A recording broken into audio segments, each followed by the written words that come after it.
Now, if he wasn't busy enough taking on challenges with Rob Beckett or quizzing celebrities on the weakest link with that little wink, Romesh Ranganathan has added another project to his busy schedule. Yes, earlier this month he started his new stand-up tour, Hustle, and with dates across the UK until April, Romesh is here now to tell us more. You do like being on the road, don't you?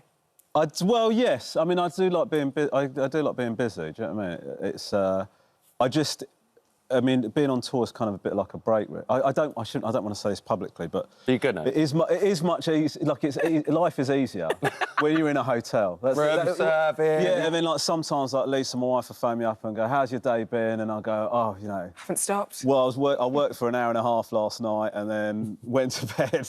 And they bring me breakfast to the room. Or how about you? And she went, I did the school run and like da-da-da. And I go, oh, yeah, it sounds...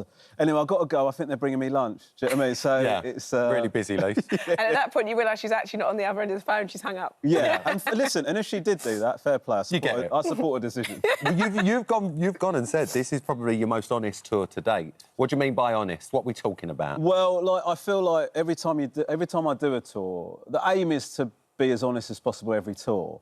I mean, like this one, I thought, I don't want to say anything for a comedic angle. I just want to base it in truth and then see if I can be funny. You know, just be as real as I possibly can.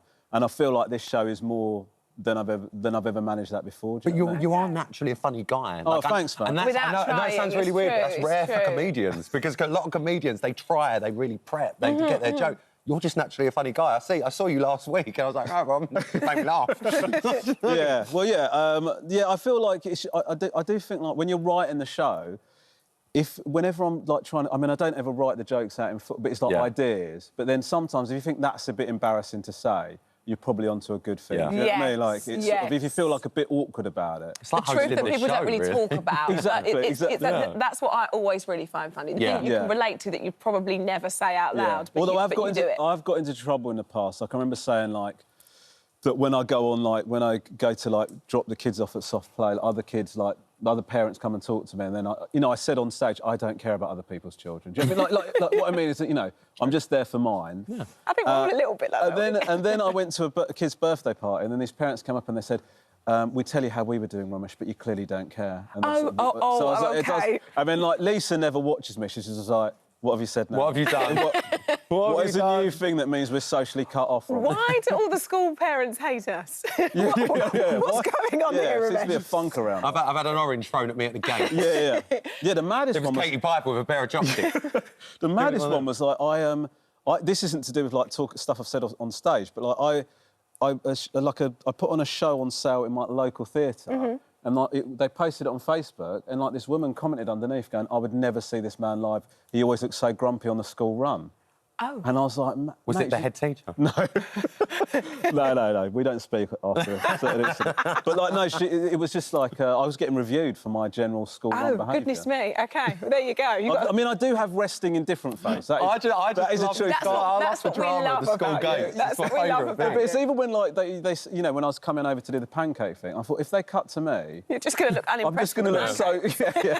It's delicious. Really nice. Thanks for the berries. So obviously you're going on tour, but everybody, as we know, has to start somewhere. And for you, when you were a child, you were really interested in stand-up, weren't you? Which is, I think, quite rare. I can't imagine my kids being like, I'm really interested in stand-up. How did that come about? Well, I had a lot of spare time because I didn't have any friends. No. So you start looking elsewhere, do you know what I mean? No, but the truth is, we used to go to, like...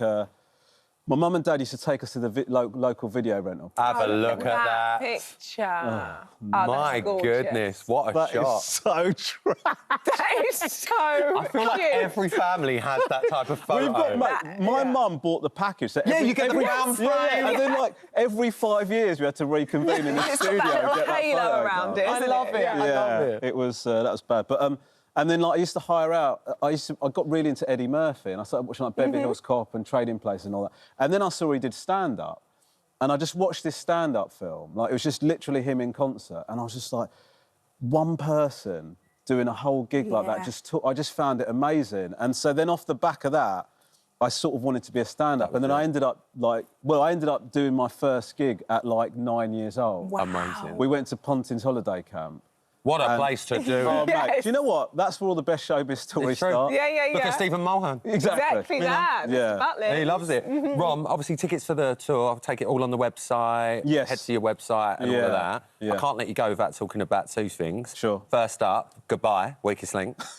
I mean, iconic shoes to fill, Anne Robinson. Yeah, I was quite worried about... I've never really seen myself as a quiz show guy. And so when it came in, I was like, you know, when they sort of started talking to me about it, I was like, well, I don't know if that...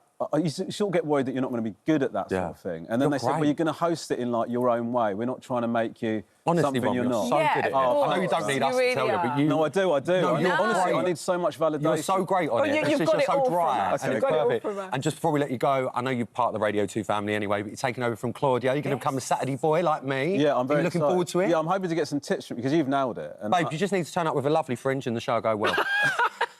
That's all you need to do, Rob. That's it. Yeah, I'm trying to grow it in. I'm sure I've got a clipping one in the dressing room. Leave me some presents in the studio. That's the best way to get on the best side of the Saturday team. I'm on it. So good to see you. You too. Good luck with the rest of the tour. Thanks for having me. Thank you very much. Lovely to see you, mate.